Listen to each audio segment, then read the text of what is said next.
Hey, I'm John Cannell, and today on Preppy Kitchen, we're making a delicious French apple tart. So let's get started. First off, we're making the crust, and this is an amazing pâte sucrée. It's a sweet shortbread-like crust. It all comes together in a food processor, and it's so delicious and versatile. 1 1/4 cups of all-purpose flour go right into the bowl of your food processor. That's 150 grams. 1/4 cup or 30 grams of powdered sugar, and I also need half a teaspoon of salt. So today we're using a pâte sucrée. This is a sweet shortbread crust style, but it's different from a pâte brisée because it's sweet and there's some egg in it to hold it together. It has a little bit more strength. It's almost like a delicious shortbread cookie. This stuff has to get whizzed. Our scale is done. We're gonna whiz this up so it's nice and combined. Doesn't take much. That's good.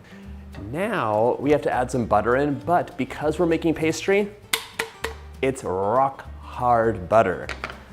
I would never let my butter sit out, so I took this right out of the refrigerator. If you wanted to step this out and have this cut ahead of time, just go ahead and cut it and let it sit in the fridge while you do the rest of your prep. Just cut this up into beautiful little rectilinear prisms. Now we can add our butter in, but you don't want to add your butter in and just blend it up. You want to have like pea-sized pieces before we go on to the next step, not a sandy mixture. Don't overmix your butter. So this goes in, we'll pulse again. Good. Just to show you, we have pea-sized pieces of butter, see? They're nice and small, but they're not too small. You want to have some butter in there. It's not all worked into the flour. Now, in a separate smallish bowl, I'm gonna add in about 2 tablespoons of water, could be a little bit more, up to an extra tablespoon, and 1 egg yolk. Sometimes we make a pâte sucrée with no water. It's really just the egg yolk, but here the water is gonna give us a little bit more strength and stability. Whisk that together. I'm gonna drizzle this egg mixture right over my flour, butter, and sugar. And pulse this just a couple times until a crumbly mixture forms.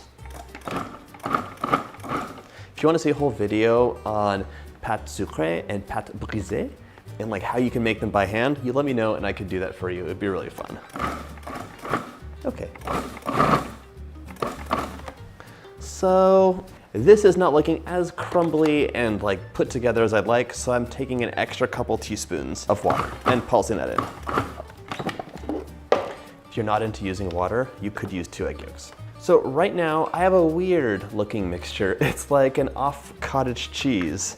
We're gonna make this a delicious, amazing pastry crust by working it together with our hands just a little bit. So now, on a nicely floured surface, I'm using a pastry mat today because I do not like it when anything sticks to the counter, and pastry mats are basically magic. You're gonna dump out your weird crumbly mixture. And now we're gonna knead this together just a little bit until it comes together. And really, you're not kneading it like you are dough. You're using the palm of your hand and like sliding it to make those little pieces of butter flatten out into pages. So just by using that, it's gonna come together like magic. Just by using the palm of your hand in a sliding motion, magic will happen, and it really becomes a dough like in an instant. It's kind of one of the most amazing things.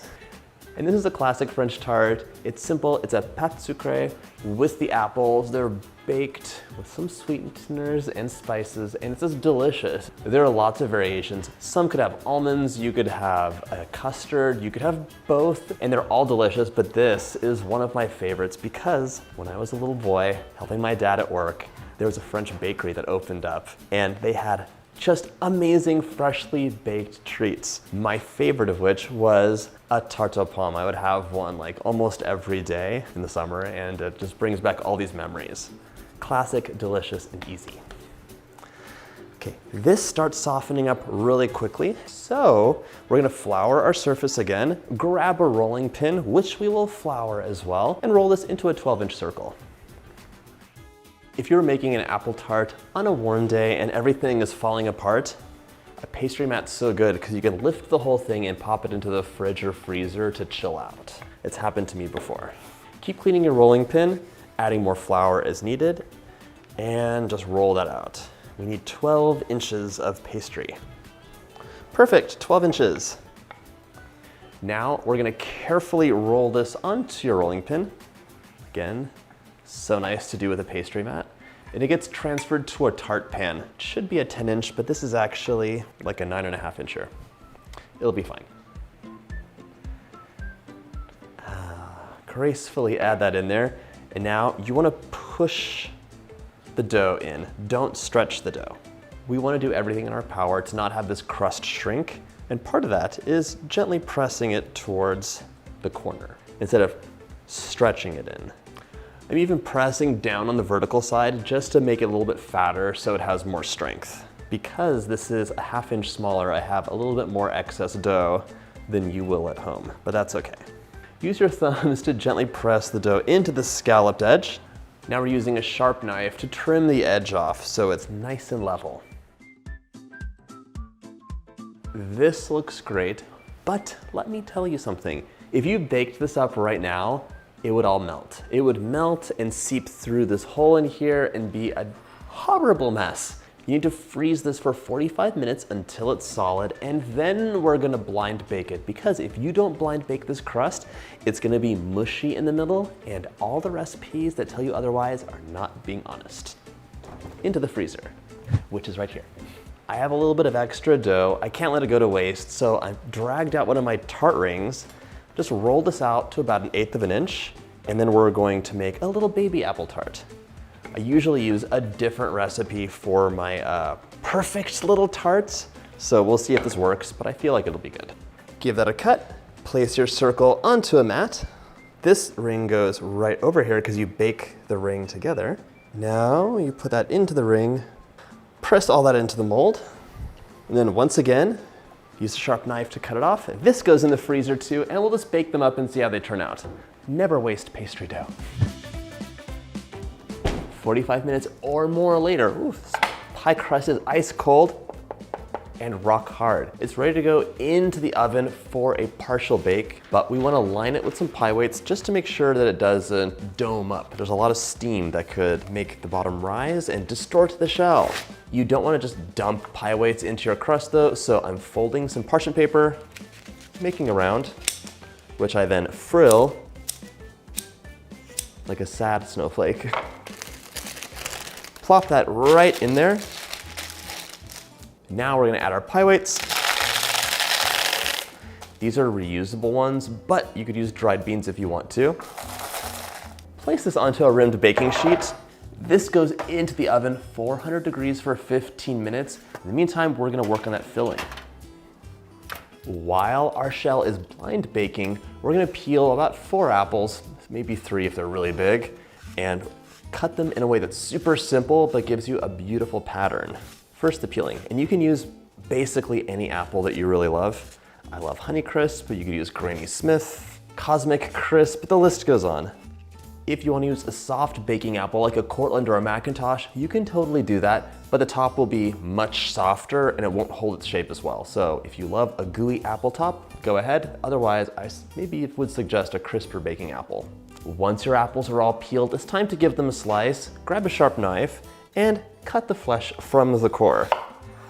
You're gonna have 2 big slices and then 2 smaller ones.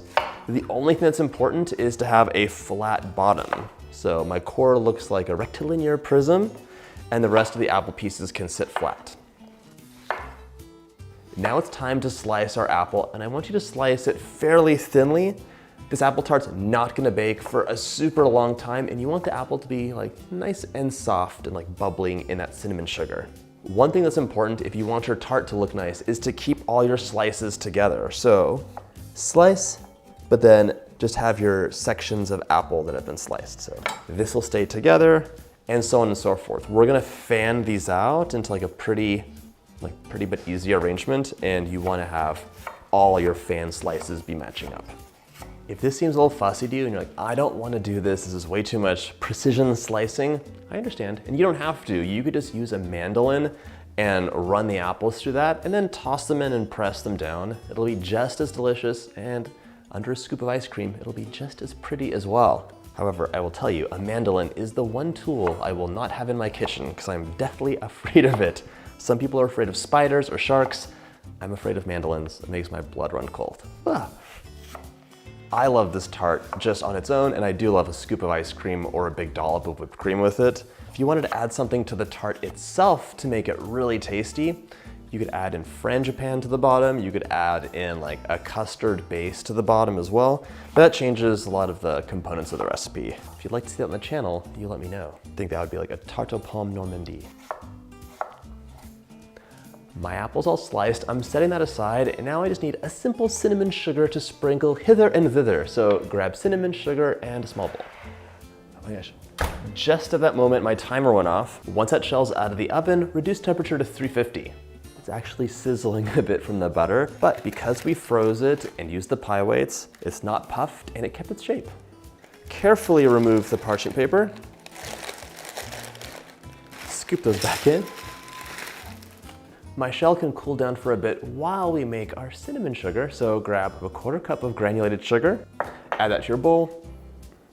Now we're gonna add half a teaspoon of cinnamon, going a little light on the cinnamon because it's so dark, it'll almost blacken your apples if you have too much on top. Give that a quick stir, and half a teaspoon is more than enough to add some wonderful flavor to this.